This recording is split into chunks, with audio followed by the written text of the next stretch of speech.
it's Canadian Spinja here. I am about to share with you the spin part of Spinja. For those of you that don't know or haven't figured it out, I do spin some of my own yarn. Full disclosure though, right now, any projects that you may see on Instagram or upcoming on Facebook, most of them are done with synthetic commercial yarn because there's not enough hours in the day. If you don't know, right now I have a full-time job. I work at least 10 hours a day. Sometimes I work Saturdays, sometimes I do 12-hour shifts, just to keep everything going. So that's why my videos are sporadic. I am trying to do it on somewhat of a regular basis, but please understand if I don't get them done. Life is going on. So anyway, onto the spinning part of things. I discovered spinning. I had seen spinning when I was a child, and I was always intrigued with it. But the first time I got to try it, I actually know the date because it's that significant in my life. It was September 13th of 2011. It was the first time I ever sat down at a spinning wheel, and it was like I was transported into a whole other dimension. That's the best way that I can describe it. And some people have alluded that yeah, I probably was, or open up portals or whatever, whatever you believe. But anyway, we're here about the fiber. So what I have on my wheel, well, first of all, I'll talk about my wheel. This is a Lendrum wheel. It's called Lendrum because the man who designed it and had a hand in building it, his name is John Lendrum. He is out of Odessa, Ontario, Canada. And the really cool twist to all of this, I got to hear the origin story from his next door neighbor. I was doing a spinning demonstration, and so as told to me by his next door neighbor, he originated this spinning wheel for his mom. She was a great weaver, and she wanted a spinning wheel that does everything all in one. So in a future video, I will demonstrate the different capabilities of this wheel because I did a very intensive spinning course, and I was able to spin wool, which is common, but there's also, it's not just wool that you can spin any fibers, and if you think about it, there's cotton, there's hemp, there's flax, which is linen. And just a little note to the condescending asshats that would always approach me during the demonstrations with the phrase, "Oh, I have a dog with hair that you could spin that's at home. Guess what? Yeah, I can." I'm sorry if that seems snarky, but let's just say I've been out doing demonstrations and there's been some disrespectful people, so I just had to get that little poke in. Yeah, I can spin dog hair, and I could probably teach you how to spin dog hair too. So with that said, I am working right now with a basic fleece. I believe it's Shetland. This is the part where my spinning instructor would be like, I know it's wool. So that right there, that's all I really need to know for me. So I believe it's Shetland. And I tell people that spinning is as complicated or as simple as you want it to be. I'm not doing a full demonstration today because that would take a long time. At some point, I will talk about the different wool preparations. That'll be a future video. So right now we're going to pretend that I have gone to the farmer, and or some there you can also get fleece. So there's different ways you can acquire fleece. If there's a farmer in your area, you can find them online. There are fleece and fiber festivals where there's farmers all the time. And you never know when you're going to have the opportunity. Facebook Marketplace would be another place you'd want to check out. If you want to check out Instagram, there's a lot of different sources. So this one, I believe, it was from a farm in Ontario, Canada. And so anyway, I have already taken the wool, I've washed it, but I haven't processed it at this point. So after this part, I skipped a part here.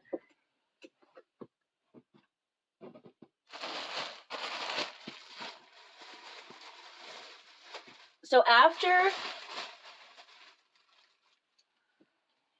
I wash it, this is the part where I'm just, and it's very tedious. Now, one of the takeaways I hope you get from this preparation of your fiber, the more thought and effort you put into preparing your fiber, the nicer it's going to be for spinning. So for this particular fleece, I took a flick carder. So this is a flick carder, and I actually combed out the locks, and so it gets rid of the vegetable matter. So the thing with the little sheepies, they like to eat and gossip, and so they're talking while they're eating, and so they get the hay and everything all over the place. So right now what I'm doing is I'm separating the locks and also getting the vegetable matter like hay and sticks and dirt and all that out of that. So we have it at that point. So then after you do that, this is the part where you use the hand cards. So you load the cards up. Oh, and I actually have fiber to do that. So you'd load them up.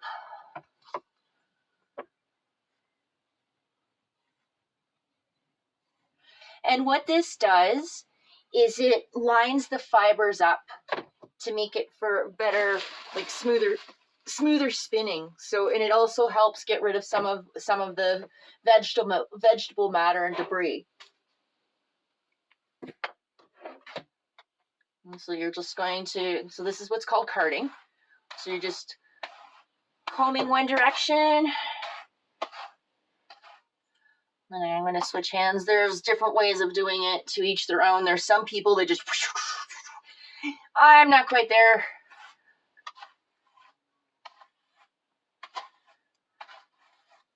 Okay, so because I've already gone through with my flip carder, and I mean, I'm sure there's some people out there that would say that I've overprocessed it, and maybe I did, I don't know. I'm back to each their own. So this is the part where I'm going to take the wool off the cards.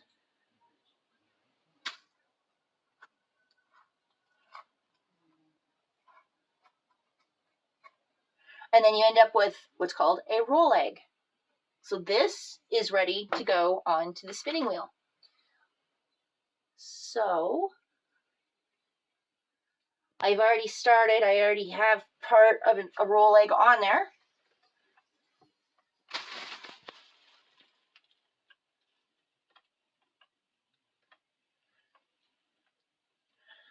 And so what I'm doing right now is I'm spinning what's called a singles. Hold on. Okay, so I'm spinning a singles right now. And so what that means, so most yarns come in what's called various plies. You can have 2-ply, 4-ply, multiple plies. And the more plies there are, the stronger the yarn is. But there's also different variables as to why you want certain plies. So just because it's a 4-ply yarn doesn't mean that it's not going to stick together. There's always reasons. So right now I'm spinning the singles, and it could become anything that I want. I haven't decided what I'm actually going to do with this wool. I'm just enjoying the process right now. So here's my roll egg that I just finished carding. So I'm joining it into the rest of into the existing singles. And so getting back to the singles, if I decide I want to spin another bobbin, so this is called a bobbin. If I want to fill another one, I can do a 2-ply, I can do a 3-ply, however many I want. There's another technique for plying. It's called chain plying, and that it will be a future video as well. So right now what I'm doing, I'm spinning, my wheel is going clockwise.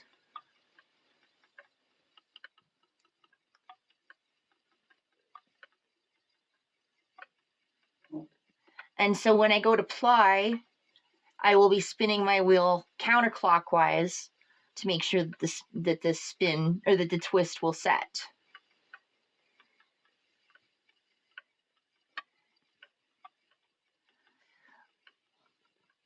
So the yarn or the wool that I have in this hand, I'm not holding it very, very tightly.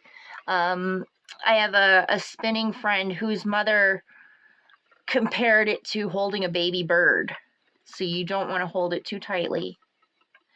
And then with my other hand, I'm twisting backwards a little bit, and I find that helps with the distribution of the wool. Now, it has taken me a long time to get this wool to get my singles to be this consistent.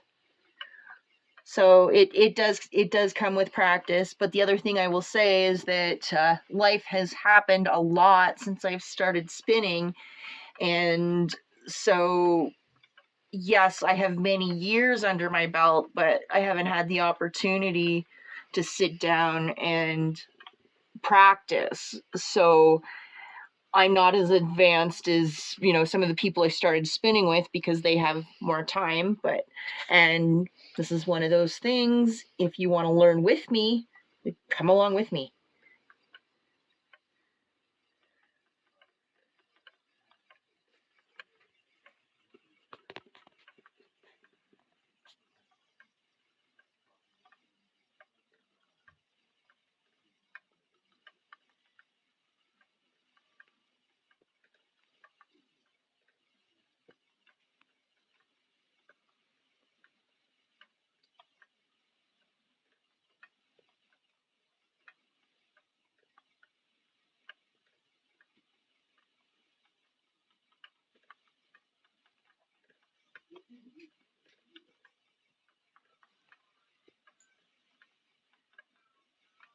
I don't think there's anything else like that's. Okay, so that is the very basics of spinning. If you want to stay tuned, there will be more videos. So what I will do is I will finish spinning this bobbin, and then I will show you. I'll do a demonstration of plying, and so then I'll probably do chain plying because that's my favorite. And then in the meantime, if you want to stay tuned, I will be sharing more videos. I'm on Instagram if you want to find me, Canadian Spinja on there. I'm on there the most because with my crazy schedule, that's the easiest way to post. If you want to get a hold of me, Instagram is the best way. And it might not be overly exciting. Usually it's like current projects, what I've been baking. I have been sharing recipes. That's where you can find right now a meme or a picture of the chocolate cake. If you haven't seen that video, that chocolate cake is just it's that good. I have future plans, things. I'm going to be interviewing some guests. I, people in the community that have podcasts, and on their podcast they focus on the things, like the messages that they're trying to bring, but sometimes they don't get the opportunity to share what they're doing to survive these crazy times. You know, like there was one guy, I'm not going to name names right now, but he was right into the whole survival, being prepared thing, and I absolutely want to hear what he has to say, and so I want to bring everybody along with me, and so I have a few things up my sleeve and some interesting guests. And in the meantime, I want to give a shout out to Karen Holton and her quantum health transformation program 3.0 every Sunday for the last little while, and for the next few upcoming Sundays.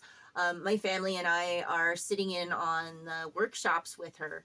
And if you are looking to make some changes in your lifestyle, like if you know that there's some stuff that you could probably swap out, or this is a great place to start. She does it in the most um, gentle, non-judgmental way. Like the takeaway, it's very much like with my view. Use what you have, and like make the best of what you have. But if you can do better, then that's what you want to aim for. So she helps you um, look at different angles of what you could possibly do to do better, and gives you different perspectives, and it is absolutely worth it. And I'm going to say, especially if you're a parent and if you have a young person that is willing to listen with you, I highly encourage it. It's a great family activity as well.